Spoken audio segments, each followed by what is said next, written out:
Hey guys, hope you're doing well today. Thank you for your interest in our ebook, Using Online and Digital Technology to Boost the Value of Your Business. I want to talk to you about Chapter 5, the last chapter in our ebook today, and that's about product and service development and what that means for boosting your business value. And it's a really interesting one because, well, look, it brings me to mind one example just to make the point. And we're talking through video today, right? And it's sort of, if you think back to photography and you think back to a company like Kodak, and what a strong brand presence and credibility, all pervasive, they had in the market, back a couple of decades ago.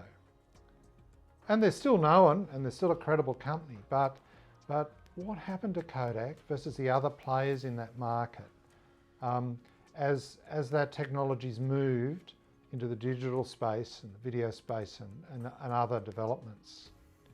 Well, I think part of it is that Kodak was happy with their product offering at the time, whereas Sony and others were not. They could see the future. They could see where photography was going and what it was going to be impacted on.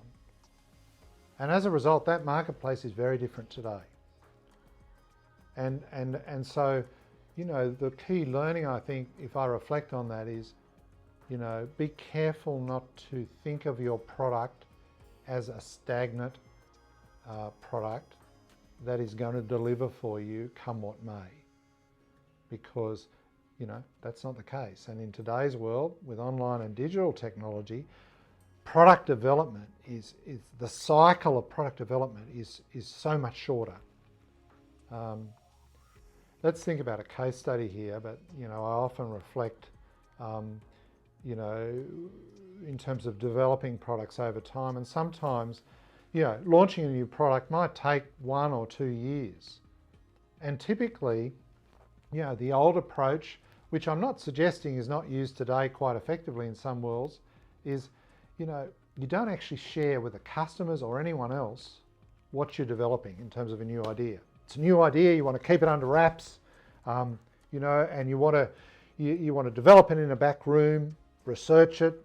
You'll have a think about how it might be launched. You'll then go through the technical specs of what needs to do to get it to market. You might sort of, carefully test it in an unidentified way with focus groups or what have you. And often a lot of capital's involved because, if it's a special idea that doesn't exist, you might be looking for a patent coverage or a trademark coverage. All those things are still important today, but they mean that it takes a long while to get a new offering to market. The risk is the market might have passed you on before you get it to market. Now, interesting case study of a firm known to us in Melbourne, a relatively small business. They're in the health and fitness sector. They've got a few boutique gyms, and they're a very focused company. Interesting, they've developed their online presence to the point where they have a private Facebook group of about 250 members.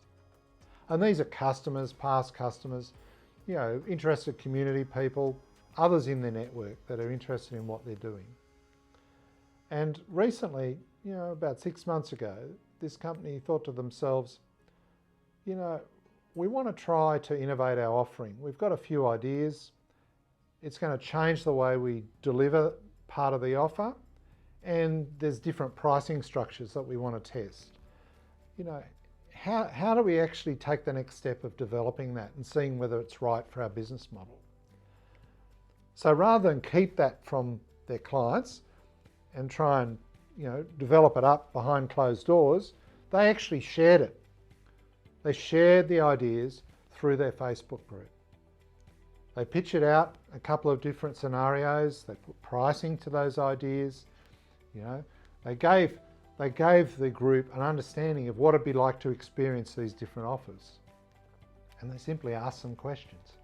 Tell us what you think, guys. Help us shape what we're trying to do for you. So immediately it showed the client base, wow, these guys, they're engaging us, they're asking us what we think of, what they're trying to do to improve the service that they're giving us.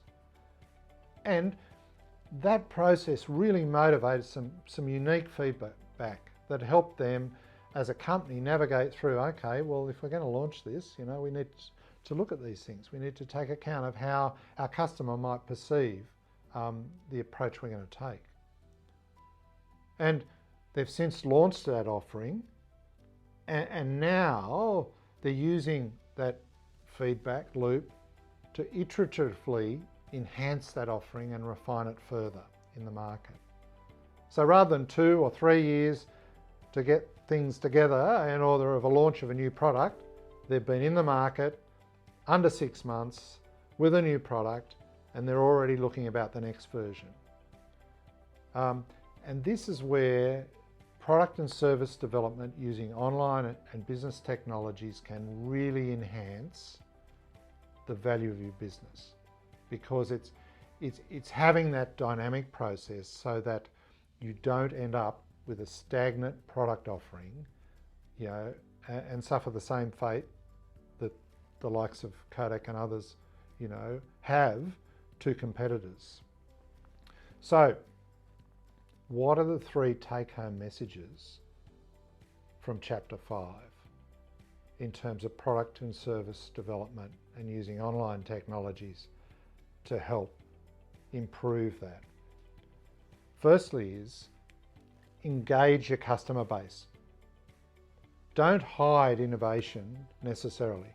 Look, I'm not arguing that there's not commercially sensitive information, but engage your customers, because they understand you, they understand what you are and what you deliver.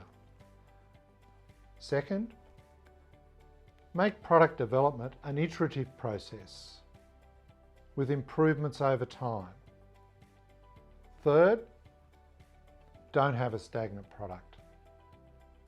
Create product development in your business as part of your culture that is dynamic. Thanks for listening, guys, and have a great day.